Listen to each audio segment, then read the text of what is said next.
On avait les deux points de vue. Là. Comment ça s'est passé, le repêchage aux États-Unis? Puis comment ça a été reçu à Victoriaville? On est au mois d'avril quand Mathieu Bergeron apprend qu'il est repêché par Syracuse pour jouer au football. Par les Falcons. Par les Falcons. 38e choix de repêchage de la NFL. Il devenait le joueur québécois repêché le plus tôt au repêchage de la NFL depuis 1996. Ça s'est passé deuxième ronde. Wow. Grand cri de joie et grand cri de joie de l'avoir avec nous Tellement. en studio ce matin. Mathieu, salut. Bienvenue à Salut Bonjour Week-end. Ben, merci et de salut m'avoir. Bonjour aussi. Merci d'être avec nous ce matin. Vraiment, c'est tellement une belle histoire. Vraiment. Là, ça fait 2 mois. Est-ce que la poussière a retombé un petit peu? Ah, je te dirais, je pense que la poussière va jamais retomber vraiment. Là. Je pense que jouer à ce niveau-là, je pense que c'est quelque chose qu'il faut que tu apprécies à chaque jour parce que tu sais jamais ça va être quand la dernière pratique, le dernier match. Donc, je prends le temps d'apprécier chaque moment. Oui. Comment ça, on a la chance de t'avoir au Québec, là? Parce qu'il y a eu des visites quand même aux États-Unis. Tu étais allé au camp des recrues et tout. Comment ça se fait que tu es en ville, là? Moi, j'ai passé le dernier mois à Atlanta, dans le fond, là, pour le camp de printemps, camp des recrues. Puis après le camp des recrues, maintenant, on t'intègre avec les vétérans, tout ça. Donc, j'ai passé le dernier mois là-bas. Puis là, le camp est fini, donc j'ai un mois de repos là, avant le camp d'août. Fait que là, je suis venu voir la famille, passer du temps avec les amis, tout ça. Puis j'ai la chance d'aller au Grand Prix aussi, là. Donc, j'ai vraiment apprécié chaque moment ici, là. Moi, je regarde ces images puis je revis un peu ma jeunesse. Parce que moi, je suis de la génération de Michael Vick, Ouais. qui était le arrière vedette des Falcons d'Atlanta. Oui, il y a eu des démêlés hors du terrain, mais à l'époque, c'était un joueur qui changeait le sport.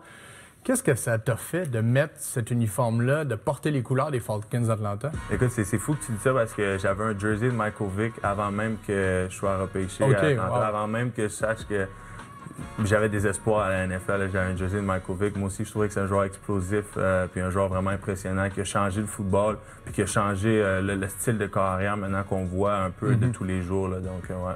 Bon, tu parles de Michael Vick qui a changé le football. Toi, moi, je trouve que tu vas faire évoluer le football québécois parce que ton parcours est unique, mais il est inspirant.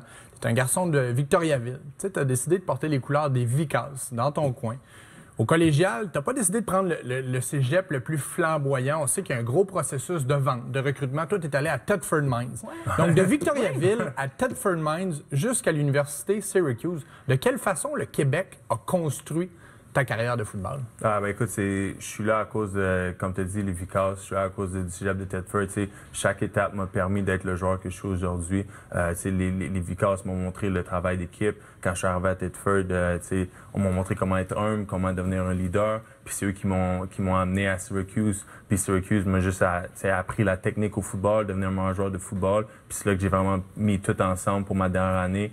Puis là, je suis rendu à Atlanta. J'ai une petite question sur Syracuse parce qu'il y a quelques années, les Québécois n'étaient pas toujours les bienvenus. Il y en a certains qui n'ont pas vécu une belle expérience dans la NCAA parce que c'est comme souvent si tu allais voler une bourse d'études à un Américain. Toi, tu es arrivé là et tu as fini comme capitaine d'équipe. C'est majeur là, de t'imposer dans un vestiaire américain. Le foot, c'est une religion là-bas. Parle-moi un peu de cette portion-là de ta carrière. Ah, c'était un processus vraiment long, puis c'est beaucoup d'apprentissage. Puis je pense que je suis arrivé à Syracuse. Puis au début, à Syracuse, je voulais juste être sur le terrain, tu comprends? J'étais focus football.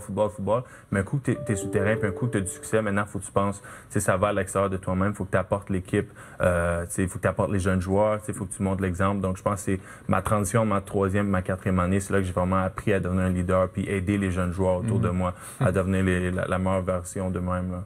Quand tu es arrivé à Atlanta avec les Falcons, là, ta première réaction, ça a été quoi? Quand tu as vu les autres de la NFL avec toi, qu'est-ce qui se passait dans ta tête, Mathieu? Ah, c'était un choc. Parce que moi, je suis comme à la pratique, je suis plus la première équipe. Fait que là, on commence un peu... on commence les pratiques d'équipe, tout ça. Donc là, la deuxième équipe est sur le bord du terrain. Puis là, tu vois la vitesse de jeu que les vétérans... Tu sais que t'es le prochain. Là, tu sais que t'es le prochain, tu vas wow. Puis les gars sont rapides, sont forts, sont physiques.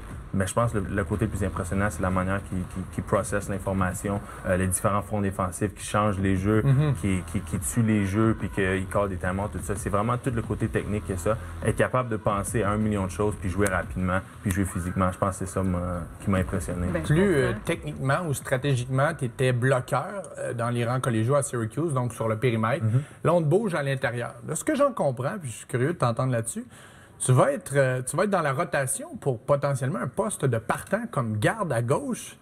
Ça s'est passé comment, tes premières répétitions? Ah, écoute, je pense que je me suis bien adapté. Je pense que durant mon processus avant le combine, je me suis habitué. J'ai travaillé plusieurs positions parce que je savais qu'il y avait certaines équipes qui me voyaient en tant que gars, il y avait des équipes qui me voyaient en bloqueur à droite, à gauche. Donc, je me prépare pour chaque éventualité. Donc, quand je suis arrivé à Atlanta, j'étais prêt. C'est sûr que c'est différent. C'est vrai que j'ai joué 4 ans en tant que bloqueur à droite et à gauche. Donc, c'est des choses différentes. Les choses arrivent plus vite. Tu as moins de temps pour faire tes techniques, tout ça. Donc, c'est un ajustement, mais je pense que je me débrouille bien. Puis, comme tu as dit, je vais compétitionner là, durant la pré-saison. La pré-saison va être importante. On a 3 matchs. Puis, c'est là que je vais essayer de gagner une job. Oui, faire ta place. Ouais, exact. Mais c'est la NFL, Mathieu. Qu'est-ce qui a le plus changé dans ta vie depuis la signature du contrat? Dans ma vie, je pense que c'est l'impact que j'ai sur les jeunes générations aussi. J'avais jamais vu ça comme quand je suis revenu après mon camp à Atlanta, quand je suis venu au Grand Prix, quand je passais du temps à Montréal. Je m'étais jamais rendu compte de l'impact que j'avais sur les jeunes joueurs québécois. Puis je pense que c'est ça qui a changé, de voir l'impact que j'ai. Puis c'est pour ça que je suis prêt à redonner, que je vais à des camps. Je vais aider Benjamin Saint-Just à son camp le 30 juin. NFL Canada avait un tournoi de flag ici samedi passé, donc j'ai été là-bas. Donc je pense que c'est vraiment ça qui est important, c'est de redonner aux générations parce que l'impact que j'ai. Puis une rencontre, ça peut changer la vie de quelqu'un. Tu montres que c'est possible. Exact. C'est ça l'affaire, que c'est possible, que ce rêve-là. Une étincelle chez un jeune. Te souviens-tu pourquoi tu avais commencé à jouer au football? Moi, j'ai joué un peu beaucoup de sport là, dans ma jeunesse, puis à un moment donné, c'était une été, puis là, on savait pas trop. Je venais d'arriver à Victo, tout ça, puis il y avait football jeunesse à Victoriaville. Puis, ma mère m'a signé pour participer au sport, puis les amis que je me suis fait, c'est ça que je pense qui m'a gardé dans le football là, à un jeune âge. Parce que j'aimais pas trop ça, je vais pas te mentir. Au début, j'aimais pas trop ça, jouer au line. Là, c'était pas la position la plus excitante. Donc, je pense que c'est vraiment les amis, le côté social du football, il m'a gardé dedans. Puis avec d'année en année, là, j'ai commencé vraiment à apprécier puis à aimer être un joueur de ligne offensive. Ça fait quelques années que je parle de ton parcours à Salut Bonjour. Je veux te mettre en lumière. Je voyais qu'il y avait des choses intéressantes devant toi. Je le faisais parce que tu le mérites, mais aussi je sais qu'on avait une téléspectatrice assidue. Ta maman écoute Salut Bonjour. Souvent, elle m'écrivait pour nous remercier. Elle est avec nous ce matin en studio avec tes frères et sœurs. Parle-moi de ce lien. Vous semblez être une famille. La famille, ça a l'air tellement important cette fois. Oui, c'est ça. On est une famille tissée, dans le fond. On a eu beaucoup d'étapes dans notre vie qui ont fait en sorte qu'on était vraiment tissés. Puis je pense que, chaque personne un peu aide l'autre personne, tu comprends? C'est tes fans! Les fans de la première heure. Exact. Le plus jeune aide le plus vieux, les milieux aident les plus vieux, les plus jeunes, souvent. Fait on s'entraide en tant que famille. Puis, maman, elle nous a montré des belles qualités, des belles valeurs. Fait que je pense que c'est ça qu'on met. Je pense que c'est ça qu'on met en fond. Dire merci, à te remercier.